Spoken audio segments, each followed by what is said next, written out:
Okay, so hello everyone, welcome back to Gaelic Games Fan TV. I'm joined here by Matthew Hurley from the Gaelic Statsman podcast. We're here to run through all the weekends, big club championship action, big club championship talking points. We're mainly going to be focusing on hurling in this one because we're going to have an in-depth look at the All-Ireland Club Football Championship later in the week and be predicting the All-Ireland Club Football Championship in more detail. So we'll mainly look at the football results and the football games maybe a little bit later in the week, but today we're going to be focused on the weekend's hurling action and also making our predictions for the All-Ireland Club Hurling Championship in all the different respective provinces, Leinster, Ulster and Munster, and be both predicting our All-Ireland winners as well. I suppose, Matthew, it's going to be an interesting one predicting this because I suppose with the fact that Ballyhale obviously got beat at the weekend by O'Loughlin Gaels, I mean, you feel like the club championships are a little bit wide open in hurling anyway.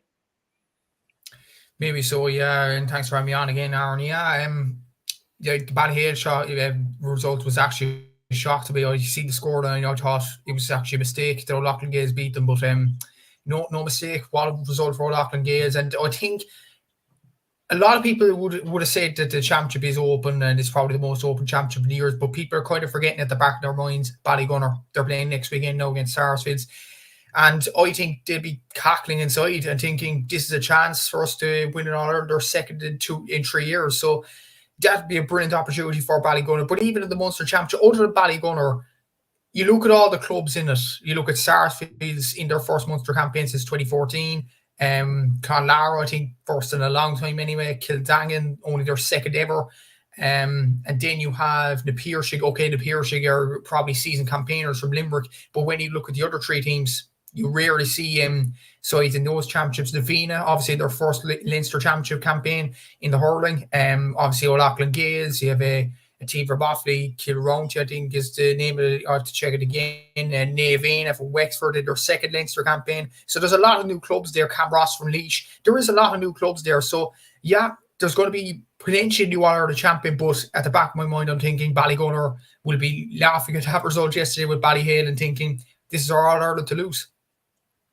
Absolutely, yeah. And we'll certainly get into that game in a little bit more detail and obviously run through a lot of the different provinces and everything else. But I suppose we'll maybe start by looking at the Dublin hurling final, which took place at the weekend. So it was Nafina 219, Ballyboden St. Enda's 9 points. Nafina win their first ever Dublin Senior Hurling Championship, a 16-point win, comprehensive, comfortable. I missed the game yesterday, but I did watch it back in full this morning, and yeah, it was interesting. Like Ballyboden, only 1 point from play in the first half. It took them 20 minutes until they scored their first point from play. Nafina just were all over them from start to finish. Like, it wasn't really much of a contest. Sean Curry was absolutely brilliant. Colin Curry was very good as well, and an absolute cruise control for Nafina. And I suppose after the heartbreak they had in the last couple of seasons against Kilmuckle Crokes, I suppose it's great to see them over the line. It is definitely in their first Dublin triumph, and like Luke Payton was saying to me during the week on Clare, check them out if you haven't already, that it would be kind of ironic that Nafina would win the Dublin Championship without their star man Donald Burke, and that's what they did. Fair play to them for doing that. Liam Rush was playing again yesterday, but the two Curry brothers got 215 between them. That's an incredible stat in its own right, and it just shows that they probably should be selected more for the Dublin hurling team. AJ Murphy had another good game, Gavin King as well. Shane Barrett doesn't necessarily score a lot, but he does a lot at centre forward to try and break up plays and things like that and break down opposition. But I don't know what happened at Ballyboden yesterday. They just weren't at it, simply put. Like, I thought the fire would be in there after their loss last weekend in the football against Kilmacud, and after a pretty much of a hammering in that game as well, 114 to 9 points. Like, they were beaten in two separate finals very convincingly, and that would be worrying from a Ballyboden point of view. But fair play to Nafina winning the Dublin Championship. But I wonder, like, if Donald Burke is really fit, if he is, even if he's not fit, like, I'd really fancy Nafina to win the Leinster Championship this season, especially with the result we'll get on to Ballyhale in a sec. But you look at the Leinster teams now, you look at Naveena, O'Loughlin Gaels, Camross, they wouldn't be necessarily experienced in the Leinster Championship per se. So Nafina are the same, but Nafina nearly have better players than them, in my opinion. Like the two Currys, if they hit form, they could easily win the Leinster Championship on their own. They're incredible hurlers. Their next game now, is against Harley. I think they're from Westmeath, so that's going to be a very, very difficult game in its own right. You would still expect the Fianna to get over the line.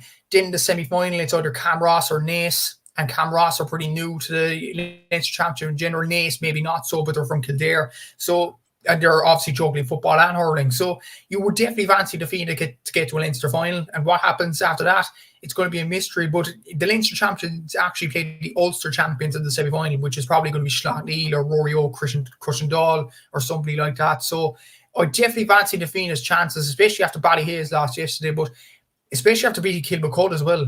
Like, they'll definitely be up for the challenge and going for Leinster at least, and All-Ireland possibly could be on the cards as well. Like, if you get to a final, anything can happen. Absolutely, yeah. No, I think they'll definitely be in the conversation, all right. And I think maybe with the aura that Ballyhale have, the fact that they won't be in there, maybe will give the Fianna that extra spring in their step. But yeah, I suppose for anyone who's tuning in, make sure you're hitting the like button, subscribing, all that good stuff. Share it out to your friends and family if you haven't already. Hit the notifications bell, all that good stuff. But yeah, and the Fianna, like, are they favourites for Ulster or for Leinster? Maybe they definitely have to be in the conversation anyways. I think they'll definitely get to the final anyway. When you look at their route to the final, like Camross, Naas, Hardy, like, no offence to those three club sides, I know they've done a serious amount of work there, but I would seriously suggest the Fianna to get into the final then. And then you're playing O'Loughlin Gaels, Mount Leinster Rangers, Naveena, Kilcormac, Killahey. So I'd say Kilcormac, Killahey are pretty new to this aura of the Leinster Championship, even though they do have Adam Screeney from Offaly, so he's a very, very good player, one to keep an eye on. But I would say their route to the Leinster final is very, very favourable, and that does help the Fianna.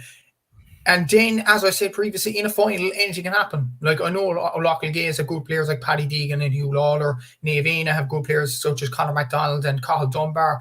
Kilcormac, Killahey have Adam Screeney, but the Fianna have the two Currys. And that could be a big difference to them going forward. And Liam Rush in defence as well, who's an excellent kind of a man marker and a guy to set up the defence as well. So I definitely fancy the Fianna's chances of winning the Leinster Championship. They look in good shape at the moment, and the fact they beat Kilmacud and Dublin as well will stand to them going into this Leinster Championship campaign too. Absolutely, yeah. I think Andrew Jameson Murphy, is a very good player in a full forward as well. Maybe looking at the Kilkenny hurling final, O'Loughlin Gaels 20 points, Ballyhale Shamrocks 19 points, 2 late points in injury time, one from David Fogarty, another from Paddy Deegan, wins it in the end for O'Loughlin Gaels, their first Kilkenny hurling title since 2016. But more importantly, they've broken the dominance of Ballyhale Shamrocks. Like, was looking at the scenes, like the full-time scenes on Twitter, it looked absolutely, I suppose, hectic, crazy, whatever way you want to put it. An extraordinary achievement for O'Loughlin Gaels. Obviously, Ballyhale, I suppose, had been playing before a little bit, like in the last few years in Kilkenny. They've had a few games that have gone to penalties, extra time, like replays have been needed on the odd occasion. But I suppose, like, it's a sign of a great team in Ballyhale that they kept finding a way through. But yeah, what a story it was for O'Loughlin Gaels to make the breakthrough. Unreal story. And I would say this, like, you look at Ballyhale's team, and I was discussing this with Seamus Brady on his podcast during the week as well. I even looked at their half forward line, not just their team, their whole team. You look at Adrian Mullen, TJ Reid, Owen Cody. Like, that's nearly an inter-county half forward line. And Ballyhale had that in abundance. And to be fair to the three lads, they got 14 points between them out of a total of 19. So they did their bit, but the rest of the Ballyhale players didn't. And that's the honest truth. But O'Loughlin Gaels definitely deserved their victory. What a performance for Paddy Deegan to step up and get that point at the end. He got 2 overall. Brilliant performance from centre-back. And we know his quality in the Kilkenny team. Like, he was brilliant in that All-Ireland final, despite the fact that Kilkenny lost the game. But we know his quality, and he's definitely a brilliant player for them. Mark Burke on 10 points as well. Excellent performance. Owen O'Shea didn't score, but I've heard a lot of good things about him at Kilkenny underage, and he's doing well at the moment. Owen Wall, I think, scored 2 goals against Bennettsbridge in the semi-final. He got a point. He chipped in this final as well. He's another guy to watch in the Leinster Championship. So, very, very good performance from O'Loughlin Gaels. And you'd have to imagine, I would say Hugh Lawler did an excellent job at Colin Fennelly, looking at the positions anyway. Colin Fennelly only managed 2 points in the game. And to have Hugh Lawler at their disposal is brilliant to have in the club side. So fair play to Ulster Gaels. They definitely shocked all the odds. They shocked the rest of the country with this performance. It was an outstanding display. I did say, though, during the week, I didn't say that Ulster Gaels would win it, but I did say there was hope for them, considering Bennett's Bridge did beat Ballyhale in the group stage, and Bennett's Bridge were the team to lose in the semi-final to Ulster Gaels. Look what happened. Ulster Gaels won it. So could you argue actually Ballyhale were the third best team in Kilkenny, considering they lost to Bennett's Bridge as well? But that's another comment for another day there. But you don't want to annoy more Ballyhale people than they have been already yesterday. But very good result for Ulster Gaels, and one of the stories of the club championship, and definitely one of the stories we'll be talking about in our GA awards towards the end of the season, I'd imagine as well. Yeah, absolutely. Like, it definitely was a result nobody saw coming. Like, as you said, with the Ballyhale Shamrock side, like, they've basically an inter-county team with the likes of TJ Reid, Adrian Mullen, Owen Cody. Like, they've phenomenal team, really. But for Ulster Gaels, like, I feel like if Ballyhale had to come through this, they rightly would have been favourites for Leinster, probably favourites for the All-Ireland, given they are the All-Ireland champions and they were in the final 2 seasons previous. So Ulster Gaels, as you said, like, they beat Ballyhale Shamrock. So, like, should they not be considered favourites for Leinster and possibly even for the All-Ireland now as well? You might argue that, but in previous cases in Gaelic Games history, you had sides that have beaten dynasties, but then they don't back it up later on. Case in point, Cork and Kerry in 2020. Cork beat nearly the All-Ireland favourites in Kerry and then lose to Tipperary in the Munster final. A club example, Mountbelly Moylock beat Corfin, one of the best teams we've ever seen in the All-Ireland Championship, never mind Galway. Then Mountbelly Moylock lose to Padraig Pearses from Roscommon. So it does happen. These sorts of results do happen. Nemo Rangers beating St. Finbarrs last season in the Cork Championship, didn't lose to Clonmel Commercials. So I think it's key for Ulster Gaels just to keep their concentration. Brilliant result yesterday. But if you want to go on and win a Leinster Championship and an All-Ireland, the next test now, it is a tricky test now in the quarter-final. I will say that. I know the Fiend are playing Raharley, easy enough for them. Ulster Gaels are playing Mount Leinster Rangers. Remember that side that reached the All-Ireland final all them years back? They're going to be gunning for this, and they might be licking their lips at seeing that it's not Ballyhale they're facing, it's Ulster Gaels. And no offence, Ulster Gaels, fair play to them, they got the result they deserved yesterday. But you have to imagine as well, that Mount Leinster Rangers team will be licking their lips looking at that challenge, especially with Carlow winning the Joe McDonagh Cup as well. It's an opportunity to put Carlow hurling on the map even more this season. So I don't think Ulster Gaels, I think it was a brilliant result yesterday, but I don't think they should get ahead of themselves just yet. Just keep the concentration down, and keep the concentration up, keep the celebrations down a bit if you want to go for Leinster and All-Ireland, and go for from there. But it's all about, I know it's a cliche, Aaron, but one step at a time, one game at a time. If they win Mount Leinster Rangers game next, then they have a serious argument on going all the way for Leinster or potentially in All-Ireland. But if they lose that game, suddenly maybe even the Ballyhale game a few weeks previous to that would have been forgotten. And that's going to be key. It's going to be a massive game now next day out against Mount Leinster Rangers, and a very interesting game to tune into, I'm sure. Yeah, because I suppose we have seen down the years, like, especially in club championships, like after like beating a big dynasty with celebrations and everything else, we saw teams get caught in the early part of championship. So I suppose it is a fairly decent point. Looking at the Galway Hurling Championship, looking at the Galway final, St. Thomas 2-12, Turlock Moor 1-13. Big result there for St. Thomas. That means it is 6 Galway hurling titles in a row for them. Conor Cooney in there with 3 points. Aina Burke with 2 goals and 2 points. Didn't see the game, haven't managed to catch any highlights yet, but good results for St. Thomas. And to be fair, like 6 in a row, like that's some going, considering there are a lot of good club teams in Galway. And actually, interesting enough, I did kind of stats on finals and things like that, and results on finals. And actually, out of the finalists in the big county finals this weekend, including the likes of Cork final, the Mayo final, Tyrone final, Kilkenny final, all that, St. Thomas's were the only team with a 100% record going into it. 8 wins out of 8. They've now made it, or 7 wins out of 7, should I say. They've now made it 8 wins out of 8, or 9 wins out of 9, but something like that. It is 100%.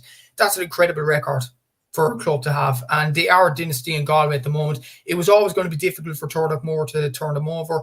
But I said this on the podcast with Seamus during the week.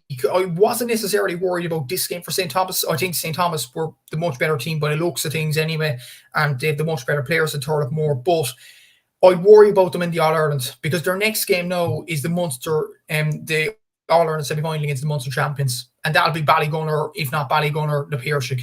And that's going to be a very difficult game. And it's going to make it even more difficult, the fact that they are maybe a month or more without a game of real significance. And that's going to be a big thing for St. Thomas. It's about keeping the concentration higher, really. I know they can celebrate for as much as they want now, but like, you can't just get back your concentration after a few weeks without a game. And that's the big thing for St. Thomas. It's not St. Thomas's fault. It's not St. Thomas's fault that the Connacht Championship isn't in existence anymore in the hurling sphere. But maybe Galway hurling would be better off delaying their championship until end of November, just to give, the likes of St. Thomas or whoever comes out in years to come that extra opportunity to get a bit of momentum going. But St. Thomas don't have that opportunity now. And it's a shame, it really is, because St. Thomas have some excellent players, as you mentioned. Conor Cooney, Victor Manso is another good player there. Aina Burke obviously scoring 2-2 yesterday. They have some excellent players.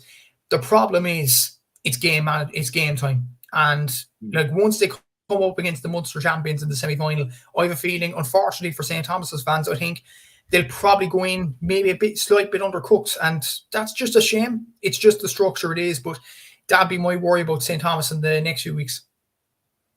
Yeah, it is. Yeah, it's such a long gap, and the fact they go in a little bit undercooked as well, I think definitely does not work in their favour. Is there an argument maybe they should be moved over to Leinster, Munster?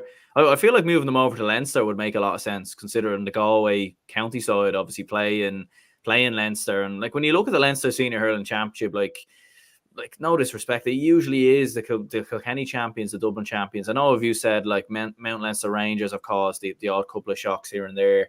Offaly clubs have caused a couple of surprises. Naas are very much on the rise. They could be a dark horse in Leinster, but generally it is Kilkenny and Dublin sides who are fairly dominant, and it's kind of lopsided, I feel, the Leinster Hurling Championship. Like, if you were to get the Galway champions in there, I know that might, shift the balance of the All-Ireland semi-finals. Maybe you'd have to have one semi-final, one team go straight through to the final. But I do feel like that's something they should look at. Maybe so. I actually think, I know the Galway County team are in Leinster, and they've done well over the last few years in doing that to Jay, in fairness to them. But I'd nearly put the Galway champions into Ulster, because you look at the Ulster teams, if there is any. Like, they have 3 teams in Ulster at the moment. That'll make it 4 if the Galway champions go into it. And that's kind of an even number. And you nearly want that for OCD or whatever, things like that. And I think it would be probably a good idea. I think the only bad thing about it, Aaron, is that you won't have your traditional All-Ireland semi-finals, like Connacht against Munster, Leinster against Ulster. That's the big thing about this. But at the same time, you're not going to get, like, I think the closest to a senior team out of the other Connacht side probably is Turin from Mayo. They won the senior championship this year. They got to the intermediate final. They pushed Monaleen from Limerick all the way in the All-Ireland championship last season. Maybe they could go into the senior championship, but then at the same time, is there any other Mayo club that's up to the level?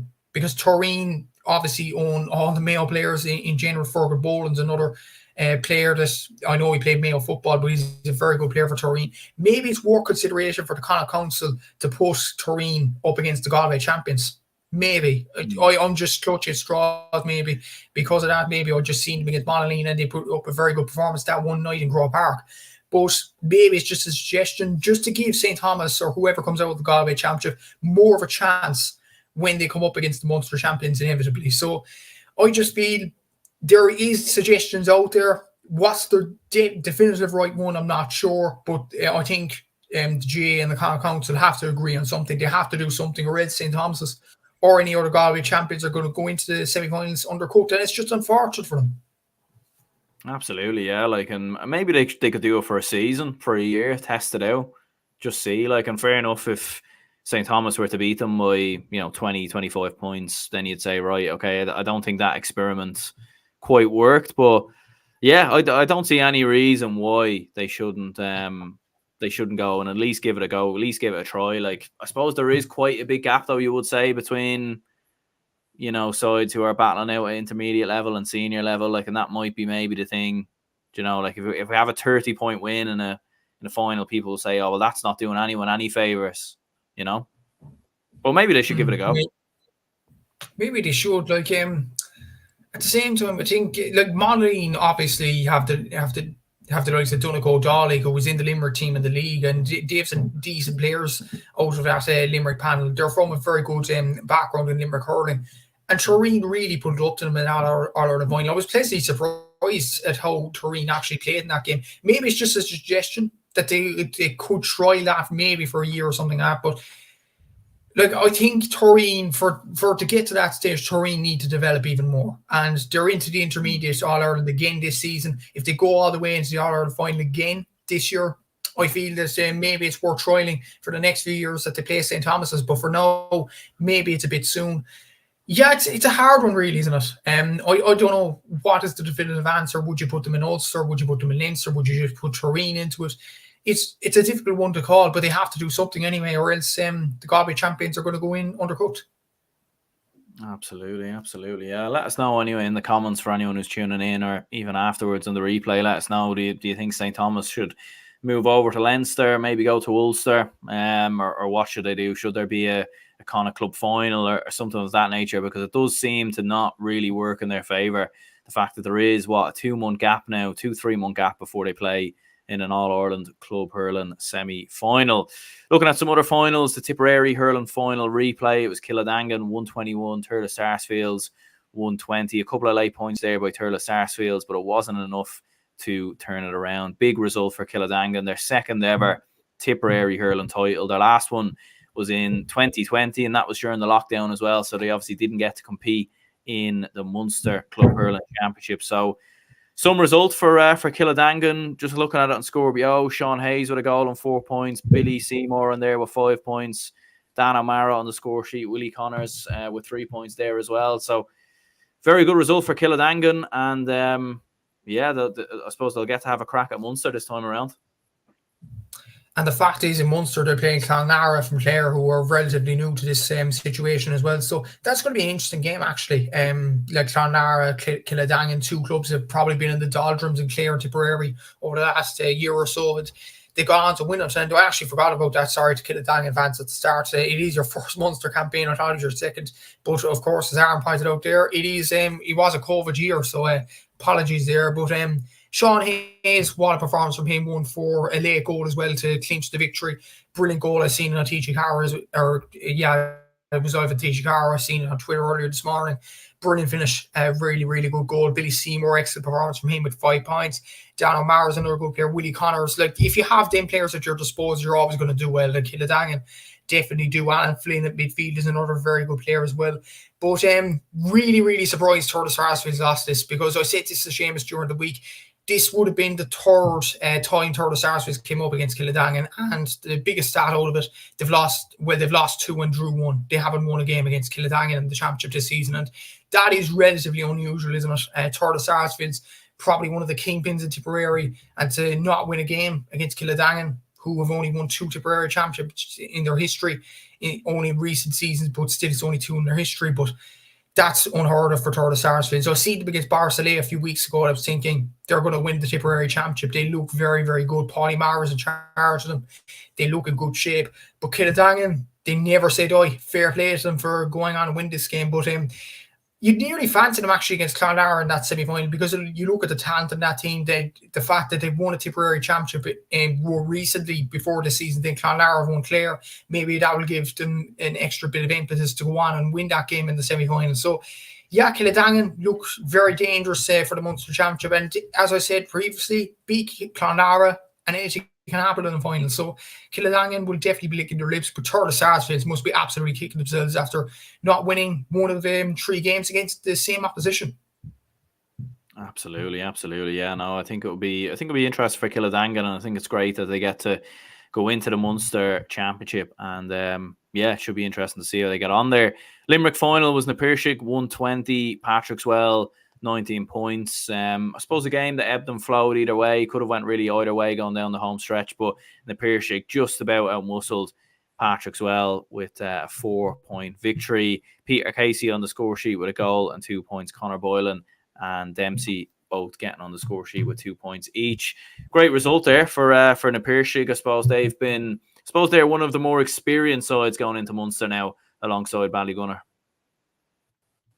Maybe so, yeah. And this was always going to be one of the experienced sides going into the Munster Championship, whoever won this game. And I watched this on Saturday night, one of a few games that was in Cork. And yeah, it was a very good game. Very, very intense. Like Mike Casey had the job of picking up Aaron Gillan, did an excellent job on him. Gillan only scored, I think, was 2 points from play, 7 points overall. And it wasn't probably a vintage Aaron Gillan performance. He scored a goal in every game coming up to this game in the run to the final. And he was relatively kept quiet by Mike Casey. An exceptional performance by him. Peter Casey, obviously, with the goal. It was a lucky finish, really lucky finish. He missed the ball and it rebounded off his leg and into the back of the net. And yeah, Jason Gillan and the Patrick Swell goal just didn't expect it to go in like that. But excellent performance from Ronan Lynch, excellent free taking. Kevin Downs rolling back the years, excellent performance from him with 4 points. And a very good performance from wing forward. And probably the crucial thing, the winning and the losing of the game, was the Piarsaigh actually picking Will O'Donoghue in midfield. And you might remember Will O'Donoghue actually was injured in the semi-final against Doon. I think he was injured at the end of Limerick's monumental All-Ireland run as well. And the Piarsaigh played it for the first time since our All-Ireland final against Kilkenny. So for Will O'Donoghue to come in and slot into that sweeper role, he did an exceptional job. He had an exceptional game, really, and it was the difference between winning and losing of the game. Like, they had exceptional performance all over the field. Like, the TG Carr man, the match actually went to Conor Boylan, who did a very good job defensively and offensively. He did excellent in this game, scored 2 points. I think Jack, even though Patrick Swell has excellent performers, I know Keane Lynch, Dermot Burns, Aaron Gillan are 3 stars, but Jack Kelleher had a very good game for midfield, scoring 4 points and was very lively going up and down the field.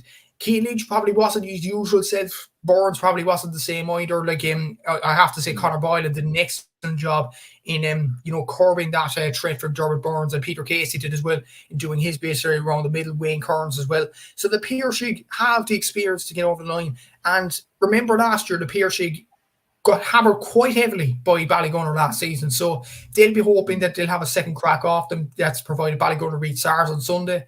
And yeah, I think that'll be an exceptional game if it was to come to fruition, because the Piarsaigh has some very good players. They have hard hitters as well. And if Will O'Donoghue plays in this game against Ballygunner as well, we think it's going to be Ballygunner. I think the Piarsaigh have every chance of causing a shock. Absolutely. They definitely do, all right, especially when you look at the talent of players that they do have, the experience, haven't obviously been there before, but it's going to be very, very interesting indeed. Make no mistake about that one. Tom says here, East Kerry versus Mid Kerry this weekend should be a cracker. Yeah, we're going to look in more detail at the football action later in the week, because we're just here to, I suppose, run through the hurling games and obviously do a bit of a preview and predictions and everything else for the All-Ireland Club Hurling Championship, which we've got up on the screen now. But we will touch on some of the football results towards the end of the show. I know Matthew was obviously there to watch Castlehaven win the Cork Football Championship, so we'll discuss that maybe a little bit later on. But I suppose in terms of some predictions for the Leinster Senior Club Hurling Championship, I mean, we were talking about it there in terms of O'Loughlin Gales, and obviously Na Fianna are certainly going to be one of the 2 favourites. But is there anyone else there you look at that you think might maybe cause a surprise or a shock? I mean, Naas, I remember them playing Ballyhale last year and they ruffled their feathers quite early on and played quite well. They've obviously been quite dominant in Kildare the last couple of years. Intermediate All-Ireland champions not too long ago as well. Who do you reckon? Could there be anyone there who could cause a surprise or shock? I think if there's any team, and especially in the first day out when they're most dangerous, I'd say it'll be Mount Leinster Rangers. I think I know they're from Carlow. They're probably from a small hurling county in terms of demographic, but I think they have every chance of causing a shock against O'Loughlin Gales in the first day out. They have some exceptional players and they have exceptional history as well, so they'll have every chance of doing it. Na Fianna, we've gone to the argument about the Galway Championship and there's no momentum there. Na Fianna actually won their Wexford Hurling Championship at the end of July, and we're in November now. So, you have to imagine, it's ridiculous really how the Wexford Championship is structured in that own right. Actually, if Na Fianna had a few games together and they got a bit of momentum, I'd actually give them every chance of beating Kilcormac Killally in the quarter-final. But Kilcormac obviously have added Screeney in their team. Obviously the boy wonder from Offaly, so I'd have to fancy them to win that quarter-final. And they could be a shocker team as well. Like Adam Screeney, he could win games on his own. You've seen him in the under-20 championship for Offaly this season in particular. He was absolutely superb for them. So I'd give Kilcormac Callaghy every chance of causing a shock. Naas and Cam Ross, you'd have to expect Naas to win that. Cam Ross, obviously a new team coming to the forward Laois, obviously beat Clough Ballaculla in the Laois Championship, like an exceptional result to do that, and exceptional to win the Laois Championship in general. In the other quarter, I'd say the Fianna should get over the line, and I'd go Loughlin Gaels, but don't be surprised if Mount Leinster Rangers pull off a shock there. And the semi-finals, as far as I'm reading there, Loughlin Gaels would come up against Kilcormac Callaghy. I would say Loughlin Gaels for now. Like Kilcormac could turn it on, Adam Screeney could turn it on. It should be a very good matchup in general. And but then again, Loughlin Gaels have Hugh Lawler, and they could easily put him on Adam Screeney and suck the life out of him. So I'd fancy Loughlin Gaels to win that. The Fianna against Naas, quite an interesting one, considering Naas are quite the most experienced side. The Fianna coming into their first Leinster Championship campaign. But look at the Fianna's team. I'd fancy the Fianna to get over the line against Naas, and that would set up a find against Loughlin Gaels. I'd say the Fianna should win it. I think the Fianna will win the Leinster Championship. It should be a close game, but I think the Fianna have every chance of going on all the way in Leinster. Yeah, that's an interesting one, all right. I mean, I probably would agree with you, but do you think we could be sleeping on Naomh Eanna a little bit? Like I went back and had a look at their team and some of the players that they do have, the likes of Conor McDonald, Cathal Dunbar are in there, for example. Padraig Doyle, like they've some good hurlers in that side, Naomh Eanna, and the last side to win a Leinster Club Hurling Championship other than a Kilkenny or Dublin club side was Ullart de Bala in 2016. So, I mean, Naomh Eanna, I know, as you said, like it was end of July, August when they won that championship, so they've had a lot of time to sit on the couch and sort of watch everyone else play out their club championships. But could they maybe be going under the radar a little bit coming into this? It's not that I question the players that they have. I think Conor McDonald's an exceptional hurler, Cathal Dunbar the same, and they did very, very well to win the Wexford Championship against Allgate, Ken Bryan on the vinyl, and deservedly so. My problem is they don't have enough match practice coming into this. And it's not Naomh Eanna's fault. It's not the club's fault. I think it's the Wexford County Boards. I don't know why they do this, to be honest. Why can't they mix up hurling and football and do it every second week? I don't know why. Every other county does it. But it's just in Wexford and Waterford in particular, they do it this way. It works in Waterford, fair play to Ballygunner for that, but it just doesn't work in Wexford, as we've seen over the last few seasons. I remember, I think Clough Ballaculla beat the Wexford champions a few seasons ago, and that was unexpected. But it's because the Wexford champions go in undercooked. They don't have enough games to get them ready for the Leinster Championship. And it's just a shame, because I actually love Wexford hurling. I love for them clubs to do well in the Leinster Championship, but with this system currently in place, I don't think the Wexford teams have a chance of doing well in Leinster, in my honest opinion anyway. But Naomh Eanna have some very good players. They could click it. Conor McDonald's an exceptional player. He can do it any day he likes. But I think Kilcormac Callaghy are coming in with more momentum, more games under their belts, and ultimately I think they should get the better of them in the quarterfinal. Yeah, and ultimately then you're going for the Fianna to beat Loughlin Gaels in the final. Yeah, I'd probably go for that. You'd be happy as a dub there, but yeah, I'd give the Fianna a slight edge to win that. And if Donald Burke somehow gets back to full fitness, I'd definitely tip my hat to the Fianna even more. Yeah, I'm going to go for the Fianna to win it as well. I think if Ballyhale had come through Leinster, I definitely would have went with Ballyhale. I think the Fianna, it is an interesting one because both sides are kind of coming in a similar way. Like, I suppose Loughlin Gaels obviously won the Kilkenny Championship in 2016, but they ended the dominance of Ballyhale. And then you look at the Fianna, who I suppose had a couple of years of heartbreak themselves, obviously against Kilmacud Crokes, losing back-to-back finals. So it's two sides coming in a similar fashion, but the Fianna, how good they looked against Ballybowden, how they just completely, like Ballybowden are not a bad team, they completely just brushed them aside.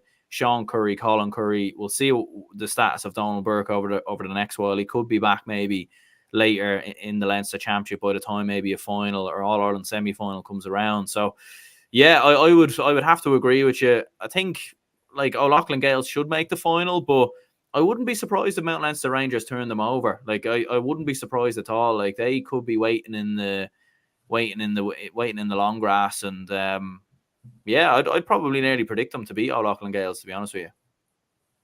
Yeah, I was saying that earlier in the chat as well, that I wouldn't be surprised if Mount Leinster Rangers win it.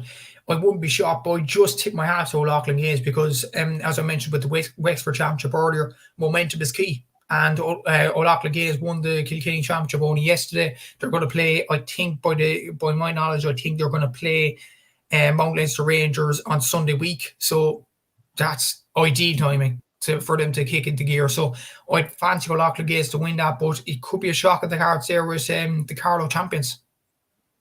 Absolutely. Should be interesting, definitely, to keep an eye on that. You're going for Nafina. I'm going for Nafina. Let us know in the comments down below who you think will come out on top in Leinster. Looking at Munster, you've got, I suppose, a Munster quarter-final of Ballygunner against Sarsfields. I suppose, first of all, obviously, you'd be quite knowledgeable when it comes to Sarsfields, obviously the Cork champions. I'm sure you would have seen them in action quite close up. Like, what kind of problems could they pose to this Ballygunner side? And is there a chance, whether it's a slim chance or whatever it is, that they could maybe pull off what I would look at as a big shock if they got past Ballygunner? And that's not to discredit Sarsfields. I just think Ballygunner are a serious team. But what do you reckon? Is there any chance Sars could do the business there? I'd love to say yes, Aaron, but I don't think there is, unfortunately. Like I have family from Sars. I hope they do well. I really hope they do well, and I wish the players the best of luck. But no, I don't see them beating Ballygunner. Ballygunner have an exceptional team. It's almost like an inter-county side. You look at Desi Hutchinson, Paul McMahony, Peter Hogan. Like, they have exceptional players. Barry Coughlin. They have very, very good players all over the field and experience as well. So I don't see how Sars will do it. I think if they are to do it, they'll have to get in their face early on. And I think they're capable of doing that. The Rock O'Sullivan's actually in the backroom team. Johnny Crowley, who's a key Sars man over the last few seasons, he's a guy. There are two lads that will drill it into them and say, we're going to fight to the bitter end for the cause here, lads. And they're definitely two lads to buy up the Sars players, like Colin McCarthy, quarterbacks with an exceptional forward with 9 points in his last 2 games. So he's definitely one to watch. Jack O'Connor, if they play him on the wing, not full forward or centre forward, he can add a bit of speed to the occasion as well. Excellent player. Daniel Carney's experience, Conor O'Sullivan's experience. Experience is a key thing for Sars in this team. I'd say experience, getting in their faces, goal chances as well. Like, Sars teams in the past wouldn't have gone for goal too often, but they do now, and that's why they won the Cork Championship. In the end, they go for goals. Jack O'Connor's goal against Blackrock, game shown on TG Carr, would have epitomised that earlier on for the punters. So, yeah, I think like Sars need to get everything right on the day. They need to, simple as that. And another thing as well, maybe fate could do it as well. Like Teddy McCarthy, obviously a legend for Cork GA and Sars and Glanmire. The Sarsfield players after the Cork final actually went to his grave in Rathcooney and put a flag on his headstone or grave and said, "This is for you, Teddy." And they might say this in the Ulster Championship as well, or the All-Ireland Series, "This is for Teddy McCarthy here." So they could do it for them. Maybe it's fate. Thereabouts. You look at Tipperary in 2020, did it for Michael Hogan, who lost his life on Bloody Sunday in that game against Cork in 2020. Maybe Sars, the same thing will be thinking in their back of their minds. We're going to do it for legends of our club, Teddy McCarthy. And actually, he's related to the goalkeeper of the team, I think it is, Donncha McCarthy. So, like, there's going to be a lot of emotion in the Sars players. There's going to be a lot of fight. I'd imagine they will fight to the bitter end against this Ballygunner team, but you have to fancy Ballygunner to win it. They're All-Ireland champions from 2022 now for a reason. They're an exceptional team. They only lost to Ballyhale last season, so it's going to be a hard one for Sars, but I feel Dermot the Rock O'Sullivan and Johnny Crowley will definitely have a plan up their sleeves. Does anyone stop Ballygunner, do you think? Like, looking at it there, Na Piarsaigh maybe in the semi-final, Killadangan or Clonlara, it's going to be tough, isn't it? Like, I suppose they've made it as hard as possible for Ballygunner because they have to come through the Cork champions, the Limerick champions, and then obviously they'll have to play either Killadangan or Clonlara in the final. So they're going to have to do it the hard way. But can anyone stop them there, do you think? If there's any team to stop them, it's Na Piarsaigh. I'm being honest. So I think Sarsfields haven't reached the Munster Championship since 2014. Kildangan are their first campaign. Clonlara the first in a long time. So those three sides wouldn't have been experienced in the Munster Championship over the last few seasons. So they probably are in there to try and make a name for themselves. That's about it. Not really to beat Ballygunner, but the Piershik played Ballygunner last season, and in the first half things were looking good. The Piershik were actually holding them pretty well. Peter Casey was performing well. Mike Casey did a good job, and Dizzy Hutchinson, and they were relatively playing well. And maybe something is at the back of their minds thinking, we could shock Ballygunner here because we have the players to do that. If Will O'Donoghue plays at midfield, for example, or as a sweeper in the system that they have, they definitely have a chance. And what's big as well, I know Shane Dowling wouldn't be the best goalkeeper in the world, but he's a great leader. And to have him in the team, in the Piershik team, is going to be massive for them. Peter Casey the same, Mike Casey the same, Will O'Donoghue. Those players are so experienced in winning All-Irelands year after year after year. They've experienced club players as well, like David Dempsey, Adrian Breen, what's his name, Wayne Kearns in midfield. Like, they have some very, very good players. So I definitely fancy the Piershik if there's any team in Munster to take down Ballygunner. But like, Ballygunner are an exceptional team, aren't they? They're really, really good. It's going to be a ferocious battle between the Piershik and Ballygunner. And actually, crucially, I think the game between the Piershik and Ballygunner, if it does come to fruition, will be on the Gaelic grounds. So that'll be huge for the Piershik. If the Piershik can get some fans behind them, if they can get a rousing atmosphere, I'd give them every sort of a chance in that game. But you'd have to fancy Ballygunner to go on and win Munster, wouldn't you? Yeah, I think so. Like, and to be honest, even with that game in the Gaelic grounds, that suits Ballygunner as well, though, because they can play their open, expansive stuff in the Gaelic grounds. And like, are in a Piershik going to generate an atmosphere like, say, the Limerick hurlers do when they play in the Gaelic grounds? I don't think so. So we'll see. Like, it could go in a Piershik's favour. Obviously, they'll be quite used to playing in that ground, but Ballygunner, a lot of those lads will be very familiar with playing there as well. But yeah, you would look at Ballygunner as the serious favourites, and the likes of Desi Hutchinson, Patrick Fitzgerald, Mikey and Porrick Mahoney. They just have a wealth of options available to them, and it's very hard to see anyone stop them. And they are in the most difficult province, you would argue, as well, like in terms of the Piershik, like Sarsfield's in the Piershik, and then either the Tipperary or Clare champions. It's a tough route to the All-Ireland semi-finals, and it probably is a testament to how good of a team that they are, that we're just looking at and thinking they should win this, you know? It is, yeah. They're an exceptional team, they really are. And the fact that we're saying they'll beat the Cork, Limerick and potentially Tip champions very easily is just all the explanation you need. They're an exceptional side. They really, really are. And there's some players there that you'd be surprised are to the Waterford panel, like, for example, Mikey Manny, Porrick Manny has retired a bit early, same with Barry Coughlin, same with Stephen O'Keefe. Like, I'd guarantee if Waterford had all them players at their disposal, they'd definitely challenge Limerick all the way. And that's not me being hopeful that Limerick will be stopped or anything like that. That's just a fact. Waterford have some exceptional hurlers, but some of them, including Austin Gleeson over the last few months, have refused to play for the country, and that's a big thing for them. But Ballygunner have an exceptional team. They definitely put their eggs into the basket for this club championship. But the fact that Ballyhale lost yesterday, I think will give them a lot more motivation than it previously would over the last few weeks. So, yeah, they're going to be a hard team to stop, aren't they? They're an exceptional side. Yeah, who do you reckon? You're obviously predicting them to win the Munster Championship. So who do you think it will be that they beat, obviously, in the final? Because it's either Kildangan or Clonlara, the side that they can play in the final. And obviously for Clonlara, like, it's a long time since they've been here, so a big occasion obviously for them. And as we said, Kildangan will be playing in the Munster Club Hurling Championship for the very first time at senior level in their history. So which one of them two do you think it will be that they'll play in the final? It's a toss of a coin, it really is. I back Kildangan probably just about. I just feel the Tipperary Championship is higher quality than the Clare Championship, and I just feel Kildangan will have enough for Clonlara in that game. But watch out for this space. John Conlon's an excellent player for Clonlara, and he definitely put it up to Kildangan, but I just feel Kildangan would have enough to get over the line that one.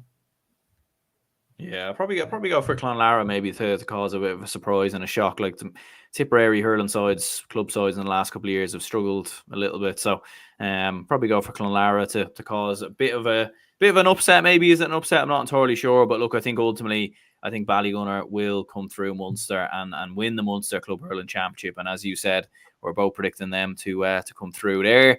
I suppose in Ulster, we have Rory Og Cushendall going up against Portaferry. Portaferry, the Down champions, Rory Og, the Antrim champions. The winner of that plays Slot Neal. I feel like when you're looking at the Ulster Championship, it's very easy to automatically pick Slot Neal out as the favourites, given the fact that they, I suppose, have a wealth of talent. Obviously, we know the likes of Shane McGuigan, Brendan Rodgers, Chrissy McCaig are excellent footballers, but they're also excellent hurlers for this Slot Neal side. And before they were, I suppose, shooting the lights out in Croke Park with Derry, they were doing that with the Slot Neal hurlers, for many years, really. So Slot Neal are the favourites, you would presume, but I would say definitely don't sleep on Rory Og. And I suppose it's been a long time since a Down champion came through Ulster, but how would you look at this?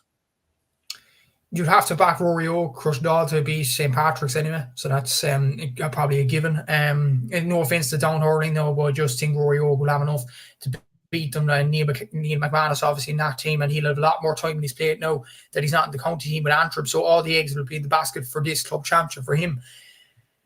It's going to be a tight one, actually, Rory Og against Slot Neal, because remember last season, Dunloy beat Slot Neal out of the blue, really, in the Ulster Championship, and no one really expected it. I just feel Slot Neal, the horse will be there, and I think they'll beat Rory Og in that final. They should have enough, but Rory Og will definitely give it their all. Neil McManus is an exceptional player, but the fact that Slot Neal lost the football, I think, is going to be big as well. And I think they should get over the line in this Ulster Championship as well. And they'll definitely be a threat in the All-Ireland, considering Ballyhale aren't there now, and they'll play the Leinster champions in the semi-final. Absolutely, yeah. And I was just having a look at it there. Like the last time Ballycran were in the Ulster Club Hurling Championship, they actually beat the then Antrim champions en route to the final. So you never know; it could definitely happen. You certainly wouldn't rule it out. But yeah, you would look towards Slot Neal or Rory Og as the big favourites there. And you're going with Slot Neal? Yeah, I think it'll be a tight game against Rory Og, but I think Slot Neal should get over the line there. Yeah, I think so as well. Like I think.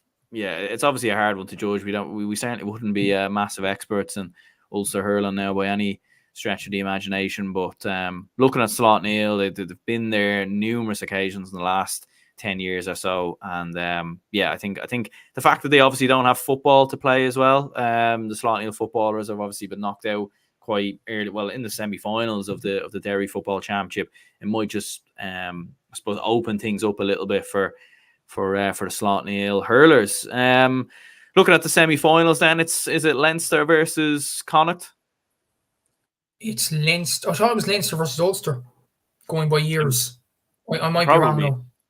Yeah, probably is actually, because last year was Leinster versus Munster. Last year was Leinster Munster, and and then it was what was it? Ballyhale against. Was it Ballyhale against Thomas? It was, yeah. I remember TJ Reid hit that free. So yeah, it's definitely Leinster versus Ulster. If you're going by continuity or anything like that, I think it should be Leinster versus Ulster anyway. Yeah, and Nafina v Slot Neal, if that's the case, then Nafina to go on to the final, or could Slot Neal do something? It's a tight one, it really is. Like the Fianna are not experienced once it comes to this. Slot Neal are. That counts for something.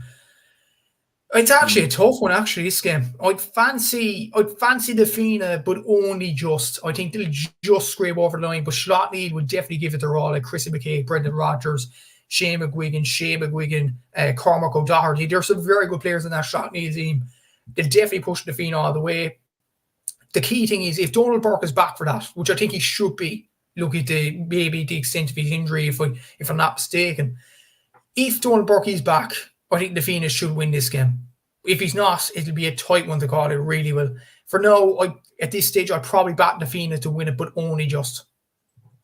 Yeah, I suppose like the thing is like maybe they don't have the experience necessarily in the Fianna, but like they have all played in Croke Park. Do you know that way? Like they've obviously all been in Croke Park at different stages throughout there. Not every player in the Fianna side, but certainly the majority would have. And obviously having come through Leinster, where there will be certainly games played at Croke Park at different stages in the Leinster Club Hurling Championship potentially. So I think that could very, very much stand to them. But I would agree. Like I think whoever comes through Leinster should probably get the better of Ulster. But as we've seen last year with Dunloy, they obviously caused a big surprise beating St. Thomas in the semi-finals. You can never quite be so sure, but I am looking at Na Fianna, and I think, especially with Ballyhale now being gone, there's a huge potential to go all the way to the final and possibly win it.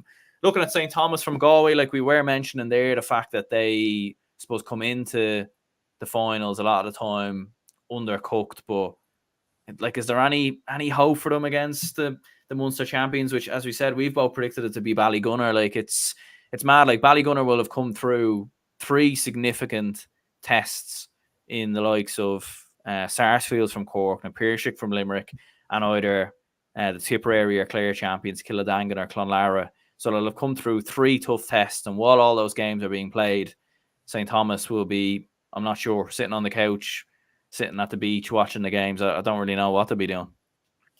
In the pub. Yeah, probably. You might as well. Oh, yeah. They probably will, to be honest. Like, they have the time anyway.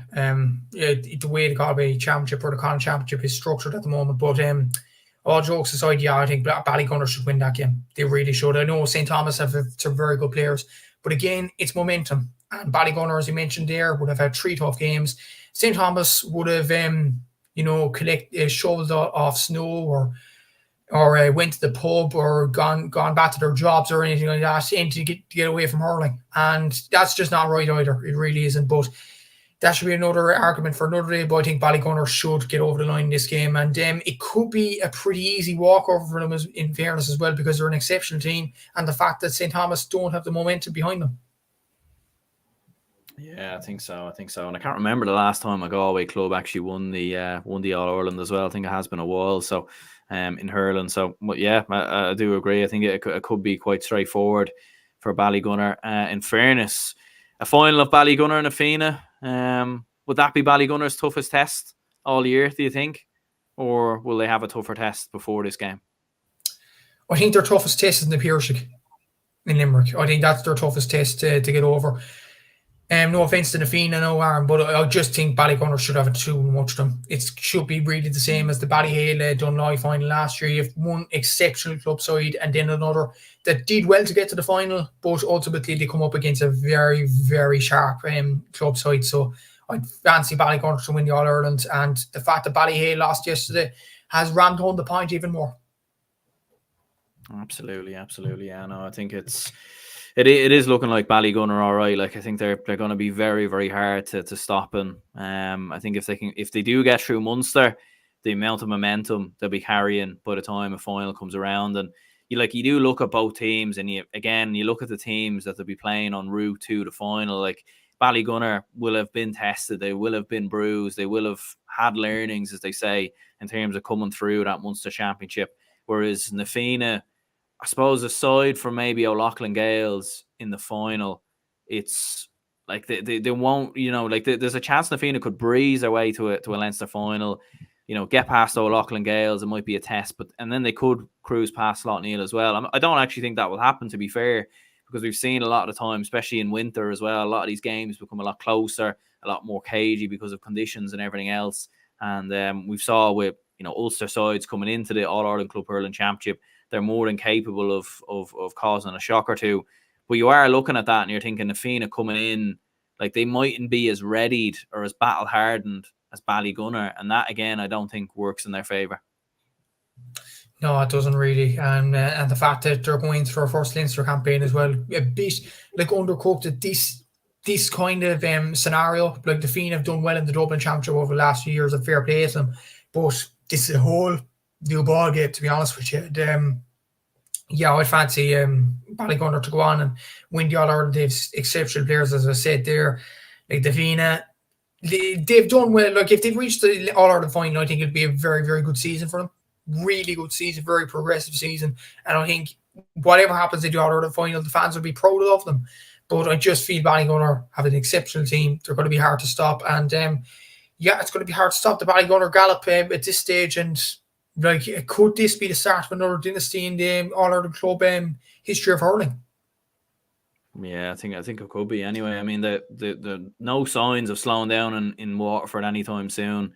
And I do agree. I think they will probably have a bit too much for Nafina and probably anyone they come up against by the time now and the final comes around. But I would fancy Nafina to certainly give them a good run for it, especially with the final being in Croke Park. I think Nafina would bring an enormous amount of supporters there. I think that could potentially work in their favour as well. But I think ultimately Ballygunner, they've been there, they've done it, they've worn the t-shirt, and I think they will obviously go and do it again. So we've both predicted Ballygunner to win the All-Ireland Club Hurling Championship.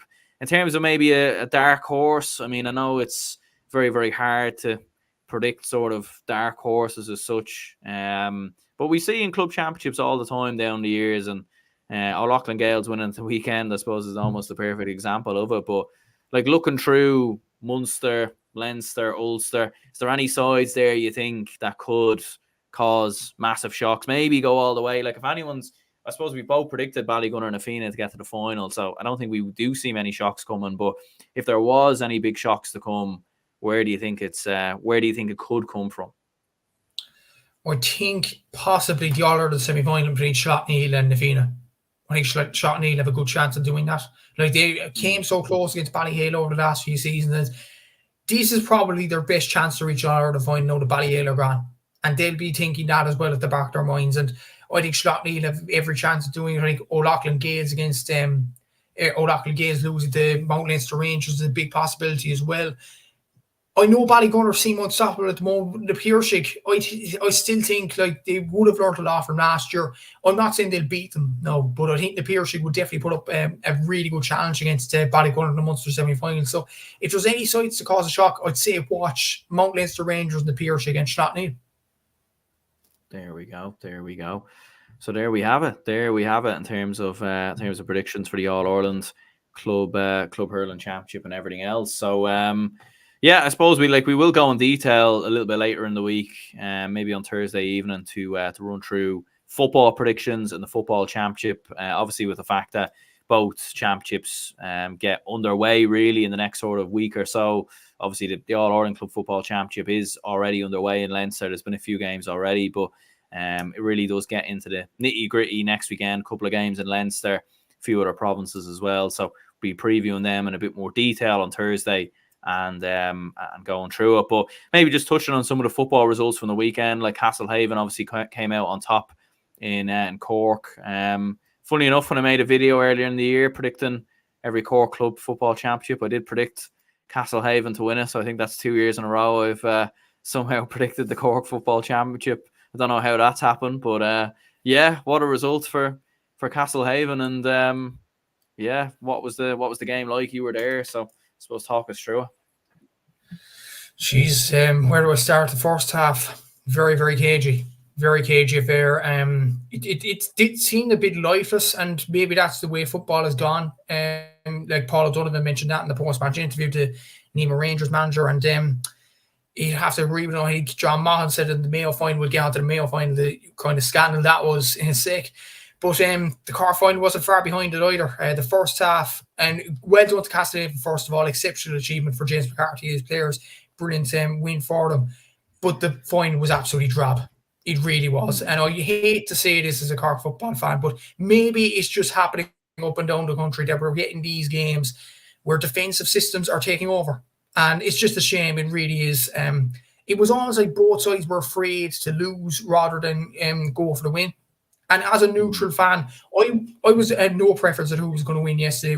Really, I've quite of a soft spot for the Bars, so I wanted them to win last season and to go for the most throw it away. But this season, I didn't have a preference on who I'd prefer to win. So I was just saying, either side, go for it.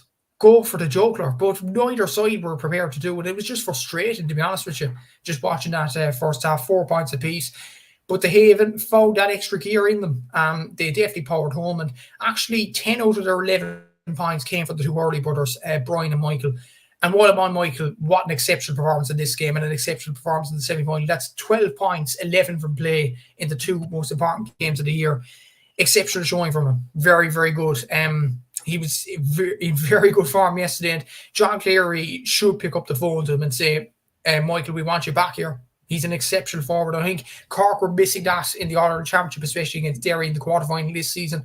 I think they have their man now if he's willing to play football for Cork. Michael Hurley is an exceptional forward for Castlehaven and will definitely be an exceptional form come the Munster Club Championship, I'm sure. But very good performance of Castlehaven, very good for them to win it. The loads of families there, the Callans, the Maguires, the Hurleys themselves. Like, there's a load of clans there in Castlehaven, and for them to go on and win it was a very good achievement for them. And you could see the ecstasy of the videos from Castlehaven win it. Even Michael Hurley's point that I put up, the ecstasy of the Castlehaven players coming on, roaring onto the pitch, exceptional really, and that's what the club championship was all about.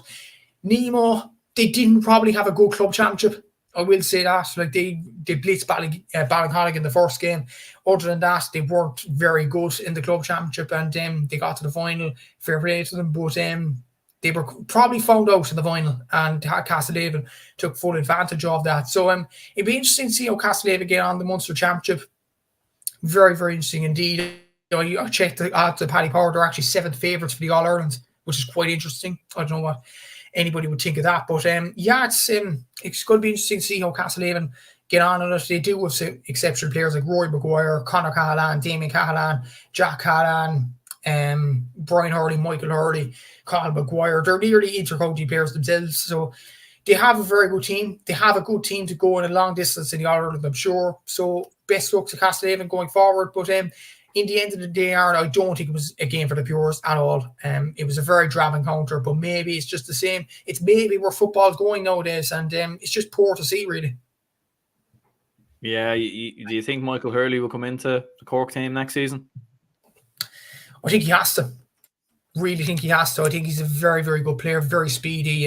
11 points from playing the last 2 games is exceptional for him. And I just think he has to. Like, there was reasons why he didn't get on the Cork team over the last 3 seasons because of family commitments and club commitments. But I'd feel if Castlehaven go on a club journey, it might say to him, look, you've done that bit with Castlehaven in your career, maybe come back to the Cork panel now and do your stuff there. He's been an exceptional for him. And I think if available, I think he has to be selected for the Cork team. But overall, I think there's a lot of Cork forwards putting their hands up. Chris O'Jones had a very good club championship in the Premier Intermediate with Eve Lera. Rory Dean had a very good championship with Bantry Blues. Brian Hurley is obviously on that road with Castlehaven. Sherlock, we know the quality of him. Conor Corbett is sticking around for another year, according to an unnamed source. So thank God for that. He's sticking around to stay for the county team rather than go down to Australia to finish off his college course, which is a good move for Cork football. Kevin Walsh is staying on. So if Michael Hurley comes into the Cork panel, I think it's a missing piece of the jigsaw that's found. I think he's an exceptional player, speedy. He knows where the back of the net is. He knows where the posts are. I think he'd be a very good player for Cork to have over the next few seasons. But obviously, John Cleary wants him. He's a Castlehaven man himself. He'd want Michael Hurley in a heartbeat. The question is, does Michael Hurley want to commit to the Cork team? It's up to him. It is up to him whether he wants to commit to the Cork team or not. I hope he does. I really hope he does. He's a very good player and has been an exceptional for Castlehaven all throughout. Absolutely. Yeah. And I suppose you spoke of drab games and everything else. Well, how about this for an L drab game, or maybe it was an absolute classic for those who were there? I'm not sure. Ballina, Stephen Knight 6 points. Brafey 4 points, a total of 3 points from the 33rd minute up until the end of the game. So vintage stuff, edge of the seat stuff, popcorn, eating football. I think many people would say there if they hadn't went to it. Yeah, Ballina, I suppose our Mayo champions, first time since 2007. I actually predicted that one as well, funnily enough. So I don't know how I got that one right, but yeah, I mean, maybe this is the way football has gone, but I suppose, first of all, Ballina, great result for them, I suppose, to get over the line. Because they have been thereabouts in the last couple of years. Couple of finals, couple of semi-final defeats. Yeah, they have been, and there's a lot of history in Ballina. They obviously are All-Ireland champions. I think they've won the All-Ireland twice in their history. So exceptional achievement for Ballina to win the Mayo Championship for the first time in 16 years. And exceptional achievement for the likes of Evan Regan, Padraig O'Hora, who've been so much over the last few seasons. To win a Mayo Championship is very good for them, I'm sure, very good for their families. And yeah, well done to Ballina for winning this championship. But unfortunately, Aaron, that's all you could say. Well done to Ballina. You can't go over scores or anything in this game. 10 points in 60 minutes. 3 points from play in 60 minutes from what I'm hearing anyway. 5 points in each half. Champagne football. That's just the way it's gone. Could it be the weather maybe or something? Or? Jeez, Aaron, you're turning into toy. That's not a good excuse. And even I go back to the Nemo Castlehaven game, like even I was sitting next to my family yesterday, and they're saying that there was a match in Cork over the last few weeks. It finished 5 points to 4 between Nemo and Clonakilty. I was there reporting for the Southern Star, and the pitch was like a swimming pool. So there was an excuse there. You couldn't bounce the ball. It was dreadful weather conditions. But Nemo Castlehaven yesterday, you couldn't make an excuse. The weather was absolutely immaculate. The pitch in Parky Heath was brilliant. And I would say, by the looks of it in Mayo, the pitch looked fine. And I just think players making daft decisions, players wanting more worried about losing than winning. And I think the overall rules as well, something has to be done about Gaelic football.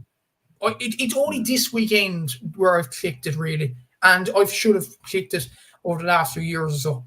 I just think defensive systems and sides passing around for a good 5 minutes, I think it's getting overkill now.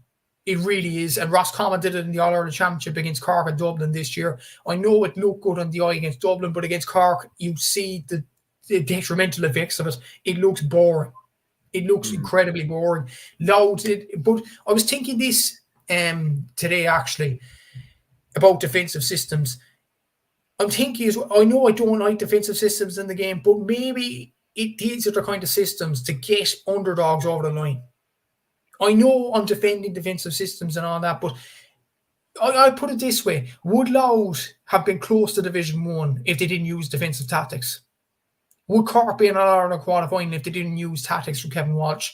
Would Derry be in an All-Ireland semi-final 2 years in a row without the defensive impetus of Kieran Meena and before that Rory Gallagher? The answer to those three questions would probably be no.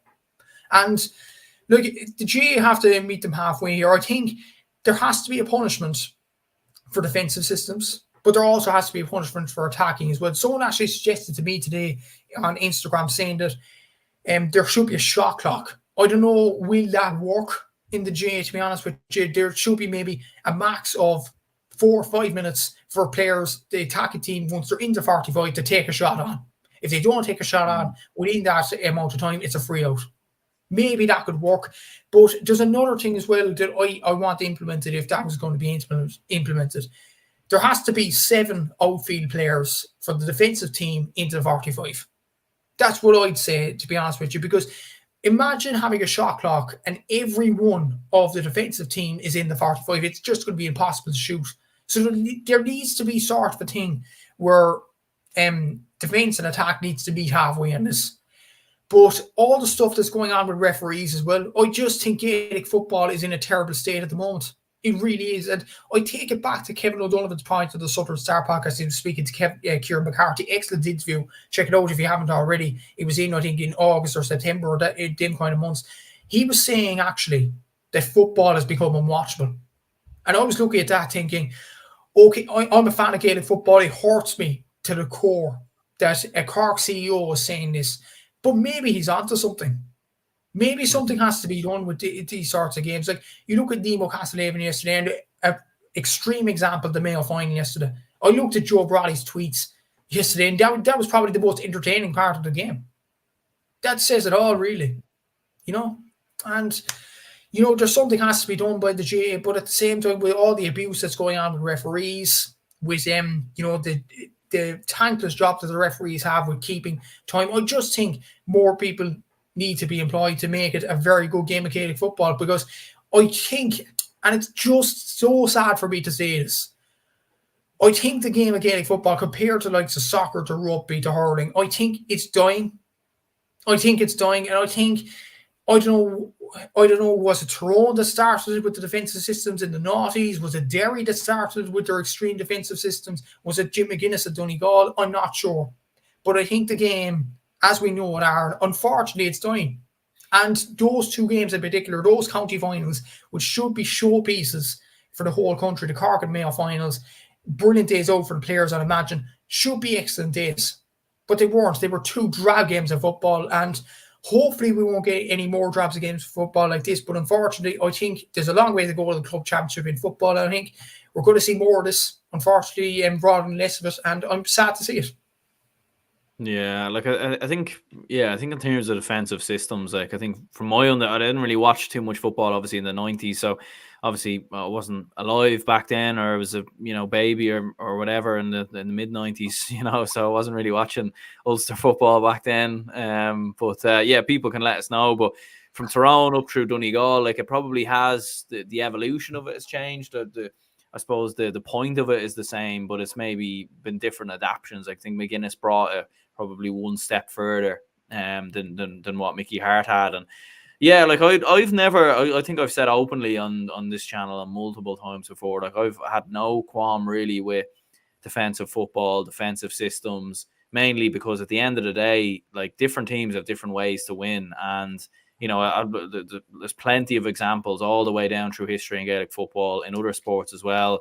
If every team just plays the same way, you're going to get, too many one-sided hammerings. And I actually think the reason why you do have so many teams who play defensive nowadays is because of the fact that the gap has become so big between certain teams.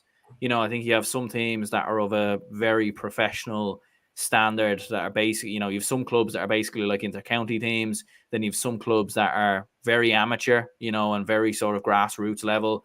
And I think the gap has become so big. And even if you look at inter-county level as well, between, like, I'm a Dublin fan, but I would openly say, like, Dublin, like the gap that Dublin have over other teams in Leinster, and then even going around the All-Ireland series as well, the gap is so huge. Like, if you look at like Dublin, say Carlow or Wicklow, like the gap is so big. So I think like managers and coaches have gone into them counties and sort of looked at it and thought, well, if I go toe to toe, like, because I'd imagine as a manager, or like, and we've both played club football at different stages, like a manager doesn't just come in and be like, yeah, we're going to go out and, go toe to toe. We'll beat them. We really genuinely believe, like, I don't think any Carlow manager has gone in anytime they're playing a Dublin or, Wicklow or whatever, and gone, and they come up against Dublin, or they come up against a team from divisions above, and they go, do you know what, we can beat them today if we go toe to toe, because they know it's just not possible. Like, the talent isn't there, the resources aren't there, coaching levels aren't there. So I think the only way some of these teams can approach it is get men behind the ball, try and absorb pressure, maybe just try and nick a result, keep the score down. And I think that's just followed on. I think counties have seen Ulster teams do it. Donegal, Derry do it. Donegal have had success with it. Derry have had success with it. At club level, we've seen multiple teams like Kilkenny have success with it. So I think, coaches around the country are probably looking at it and thinking, well, it works here, it works there. So, well, why not? What have they got to lose? At the end of the day, they don't care whether the game is entertaining or not. They just care about results. And maybe that's where we've gone. It's a results-driven business nowadays, Possibly is. And I don't think even the Castlehaven players will give a hoot what me and you were saying. They're county champions, and nothing can take that away from them. Same as Ballygunner. They'll be celebrating tonight. They won't care about us talking about it. But I think it's the fact, I know Carlow Loud do Carlow the days of Turlock O'Brien, but that was the only way they were going to compete with those big sides. But I think we're talking about bigger sides doing it now, and it's kind of creeping into the game. Like, for example, a big example, Nemo Rangers, and Colin Parkin's referenced this earlier on today on Twitter, the great Nemo Rangers, All-Ireland champions 7 times, exceptional club, and they're reverted to these defensive tactics. Why? It's just the way game's gone. Maybe it's a results-driven business, and as I was saying, maybe it was the same for the Ballygunner Stephen Knights at Brave game. It was definitely the case for the Castlehaven and Nemo game. Mayo people comment below whatever the Mayo game was like, but to me, look at the scoreline, it was almost like the same as the Cork game. Sides are afraid to lose rather than going out for the win. And you're right, it's just a results-driven business in many ways, and it's just sad to see. It really is. I probably shouldn't be complaining, because Kevin Walsh has come into Cork. He's implemented a defensive system, and Cork ultimately have got a lot of plaudits for that, and nearly beat Derry in the All-Ireland quarterfinals this year. We've got closer than any other year since Conor Coonan in general, but we have to do it playing defensive football. A size of a county like Cork, and I just feel that's wrong in its own right as well. The big sides shouldn't be reverting to these sorts of defensive systems. Even Tyrone, with the amount of resources that they have at this particular moment in time, shouldn't be resorting to defensive tactics. Derry, maybe so. Like, Derry are a small enough county. They'll have to do their bit in doing so, in competing. But most counties are big counties, and they use blanket defence systems and try and choke the line over a game. And I don't know what it is. I really don't know what it is. Is it too many psychologists? Is it too many people in the backroom team? Is it nerves getting to you?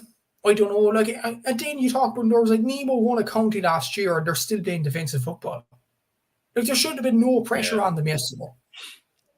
Like, it's really, really poor. Maybe Ballina were playing, and maybe Brave, but yeah, it's a difficult one. Really, it's like Ballina should have its resources to deal with whatever comes in Mayo. So you question, why are they playing defensive football as well?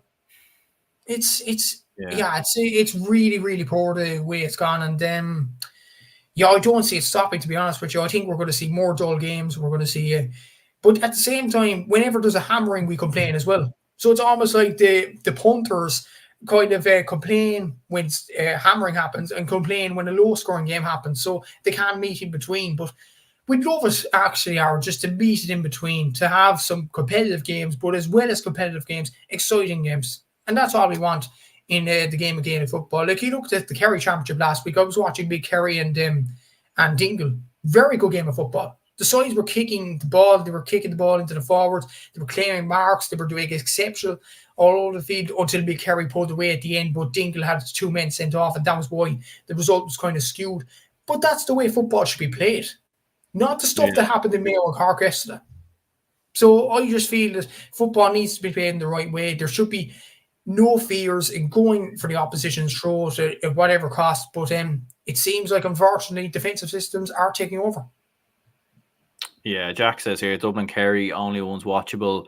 Mayo too, maybe they will go defensive now. And even, you know what, like, Dublin played defensive at times, for different large parts of times this year. I remember when we played Clare in the league and we were setting up, with every man inside around 45 at different times. And it's, it is a strange one when you do see the bigger counties who don't traditionally play like that. We've obviously seen Kerry bring in Paddy Talley as a defensive coach. Now, I wouldn't say they're playing an outright, blanket defense or anything like that, but they're clearly it is creeping a lot more into the game, and you'll see Kerry shut up shop in a lot of different matches as well.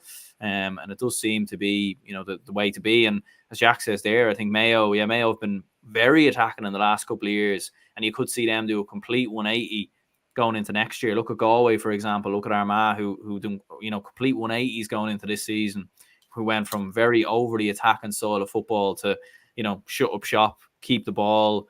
And I think that's probably just, I think it's the way the game is perceived as well. The way on Twitter you have a lot of different coaches and all these different people and everything else, and it's all about shooting and scoring zones. And I feel like the game has become very overly analytical. It's like, don't get me wrong, obviously you're a stats man yourself, and I think statistics are brilliant, but I just feel like we're going a bit too over the top with it. With you can't shoot from here, you can't do this, you can't do that. Like, the game isn't becoming enjoyable anymore. Like, that's the honest truth of it. I think, like, it's all shoot from here, shoot from there, you can't pass here.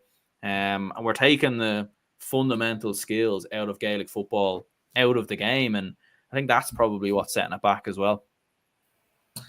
Maybe so, yeah. Maybe it is. Maybe I should not put up the maps of scoring positions and things like that. Maybe that will, force coaches not to look at them, at the stats and stuff after games, and just let players off the leash. Because honestly, that's probably all we want in the game of football. It really is. But it's a hard one. It really is a hard one to judge.